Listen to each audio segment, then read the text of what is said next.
Dr. Chanus, I have another question. This time, though, it's a little different. So, for my generation, all we talked about was there was menopause.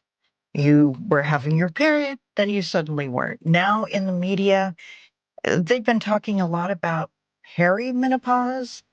What exactly is that? Perimenopause is the transitional phase leading up to menopause.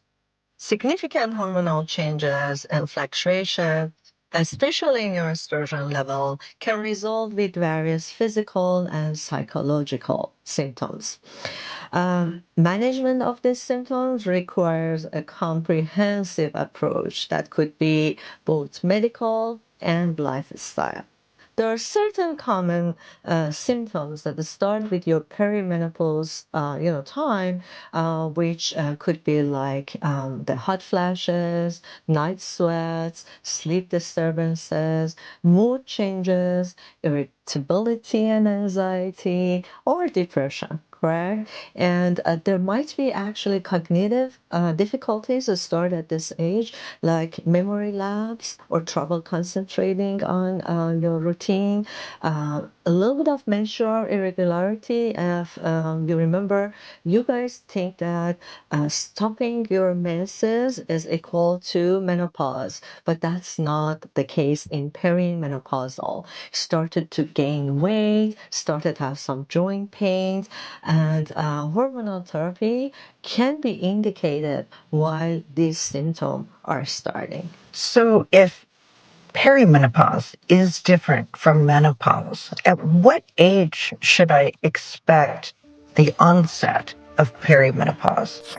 So, menopause definition is a year after you're stopping your period. Most of us are experiencing it around 48 to 50, 52, 53 nowadays. It used to be later before, but with all that happening as stress, climate changes, hormones in the, food that we are taking, we are experiencing menopause earlier. And perimenopause symptom can start at 10 years prior to your real menopause. So we are talking about any ages above 40 for perimenopause symptom to start nowadays. Now that we know then that perimenopause can start so early, when do I know to go to my healthcare provider? How do they know? What do they do? So basically, you can see your provider anytime. The sooner the better. They're going over the contraindication with medication therapy, including breast cancer, cardiovascular disease, correct? And just evaluate your benefit and risk of starting on either non-hormonal treatment or hormonal treatment at this age. So we do have a lot of non-hormonal treatments, so including like SSRI or antidepressant medication that can bring down some of the symptom.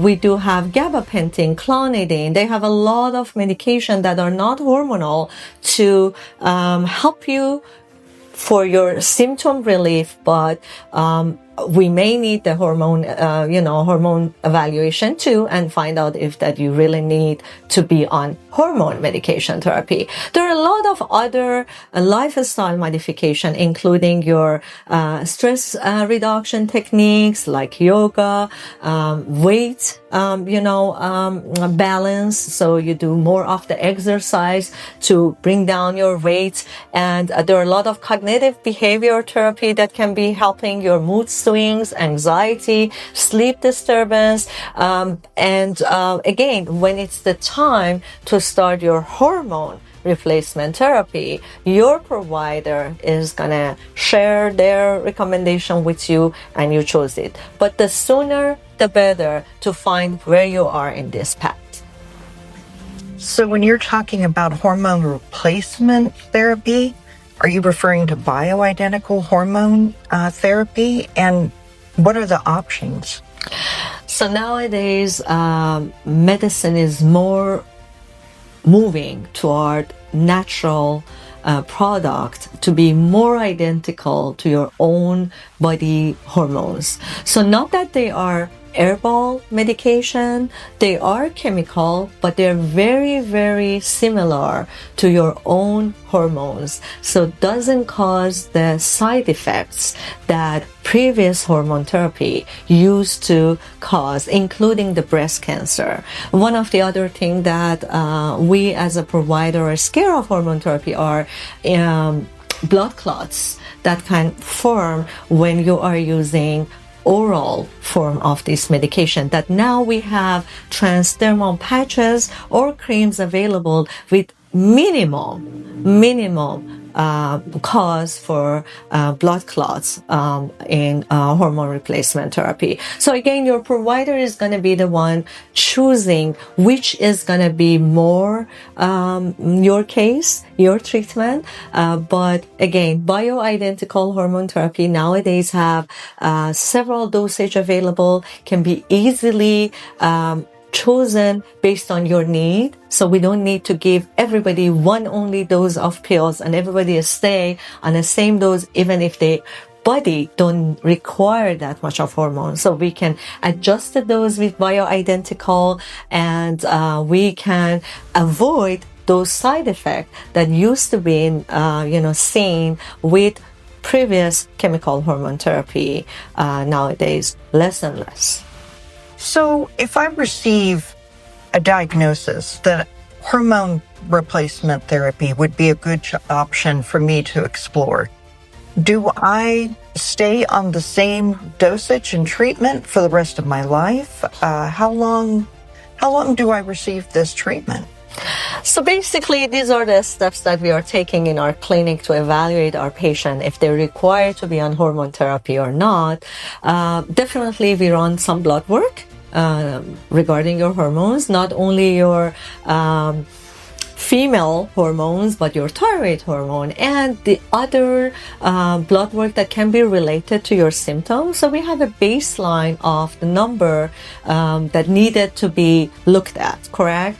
Once we determine that, yes, you're a candidate for hormone therapy, we started you with kind of low dose of hormone treatment. We don't want to start in high dose, correct? We start with low dose. We reevaluate you in 3 months. Based on your symptom, we can move on and adjust your hormone dose. And if that low dose was covering your, basic and your symptom, then we're good.